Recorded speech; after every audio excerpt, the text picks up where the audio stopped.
Welcome back to my channel ચકુની રસોઈમાં ફરી તમારું એકવાર સ્વાગત છે। આજે હું તમારા માટે લઈને આવી છું ઉનાળા સ્પેશિયલ સબ્જી, એકદમ ચટપટી અને એકદમ સરસ મજાની। એના માટે મેં 2 કેરી લઈ લીધી છે। એને સરસ રીતે મેં બે પાણી વડે એને ધોઈ લીધી છે અને આવી રીતે આપણે એને કટ કરી લેવાનું છે।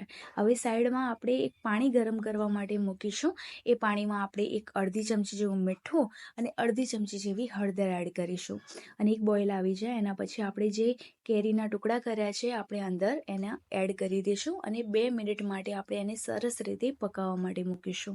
એ સરસ રીતે ચડી જશે। ઓનલી ફોર ખાલી 2 મિનિટ માટે જ રાખવાનું છે, એનાથી વધારે નહીં। એના સાઈડમાં આપણે એક મસાલો રેડી કરી લઈશું। મેં 6 થી 7 કળી લસણની મેં સરસ કદ્દુકસ કરી લીધી છે। હવે આની અંદર આપણે અડધી ચમચી હળદર, અડધી ચમચી મરચું, અડધી ચમચી ધાણા જીરું અને સ્વાદ અનુસાર આપણે મીઠું એડ કરી લઈશું અને 2 થી 3 ચમચી આપણે પાણી એડ કરીને આ મિક્સર એટલે કે આ મસાલાને સરસ રીતે આપણે મિક્સ કરી લઈશું। મસાલો આપણો એકદમ સરસ રેડી થઈ ગયો છે। આ જ મસાલાથી જો તમે સબ્જી બનાવશો તો સબ્જી ખૂબ જ ટેસ્ટી બનશે અને 2 રોટલી વધારે ખાશો। એક કડાઈમાં આપણે હવે એડ કરીશું ઓઇલ। ઓઇલ આપણું સરસ ગરમ થઈ જાય એટલે આપણે એમાં એડ કરીશું વરિયાળી, મેથી દાણા અને અડધી ચમચી જેવું જીરું।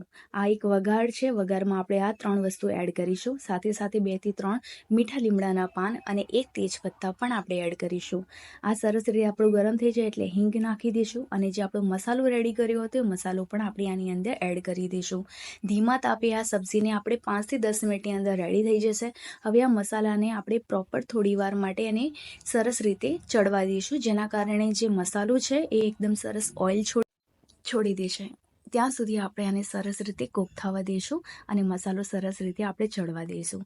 જો વિડીયો તમને આ પસંદ આવ્યો હોય, રેસીપી પસંદ આવી હોય તો લાઇક, શેર, કમેન્ટ કરવાનું ના ભૂલતા અને ચેનલ ઉપર જો તમે ના વાંચો તો પ્લીઝ સબસ્ક્રાઈબ કરજો। હવે આ સ્ટેજ ઉપર આપણે થોડું આમાં એડ કરીશું ગોળ, જેના કારણે જે આનો મીઠો, ખાટો અને તીખો ટેસ્ટ આવશે અને સરસ લાગશે।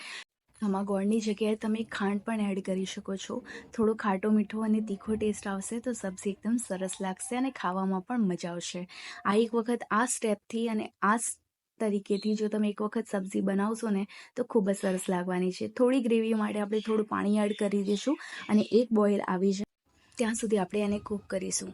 જો તમે પાણી એડ કરવા ન માંગતા હોય તો પણ કોઈ પ્રોબ્લેમ નથી। એકદમ સૂકી સબ્જી ખાવી હોય તો પણ સરસ લાગશે અને જો તમે થોડી ગ્રેવીવાળી સબ્જી પસંદ કરો છો તો તમે થોડું પાણી પણ એડ કરી શકો છો। કેરીની સબ્જીમાં જ્યારે એનો ઉબાલ આવે છે તો એકદમ જે એની ગ્રેવી છે એકદમ ઘટ્ટ થઈ જાય છે, જે ખાવામાં ખૂબ જ ટેસ્ટી લાગે છે। હવે 1 થી 2 ઉબાલ આવી ગયા છે, ઓઇલ સરસ દેખાય છે એટલે હવે જે આપણે કેરી હતી, જે બાફી હતી એ આપણે આની અંદર એડ કરી દઈશું અને 2 થી 3 મિનિટ માટે આપણે એને સરસ રીતે કૂક થવા દઈશું। કેમ કે ઓલરેડી આ કેરીને આપણે બોઇલ કરી હતી એટલા માટે હવે વધારે એને આપણે કૂક કરવાની જરૂર નથી। બસ 2 થી 3 મિનિટ ખાલી આપણે એને સરસ રીતે કૂક થવા દઈશું અને પછી આપણે ગેસની ફ્લેમ ઓફ કરી દઈશું। જો તમે મારી ચેનલ ઉપર હજી સુધી ચેનલને સબસ્ક્રાઈબ નથી કરીને તો પ્લીઝ ચેનલને સબસ્ક્રાઈબ કરવાનું ના ભૂલતા। આ જે સબ્જી છે એ રોટી, પરાઠા સાથે પણ ખૂબ ટેસ્ટી લાગે છે અને ભાખરી સાથે પણ ખૂબ ટેસ્ટી લાગે છે। એકવાર આ જ મેથડથી એક વખત ટ્રાય જરૂર કરજો અને કમેન્ટમાં જણાવવાનું ભૂલતા નહીં કે સબ્જી તમને કેવી લાગી। સરસ રીતે હવે આપણી સબ્જી કૂક થઈ ગઈ છે।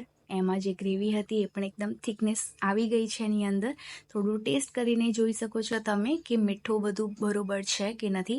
કોઈ પણ સબ્જી બનાવો એક વખત ટેસ્ટ જરૂર કરજો। વિડીયો પસંદ આવ્યો હોય તો પ્લીઝ લાઇક એન્ડ શેર અને ચેનલને પ્લીઝ સપોર્ટ કરજો, પ્લીઝ સબસ્ક્રાઈબ કરજો। Thank you so much. Radhe Radhe.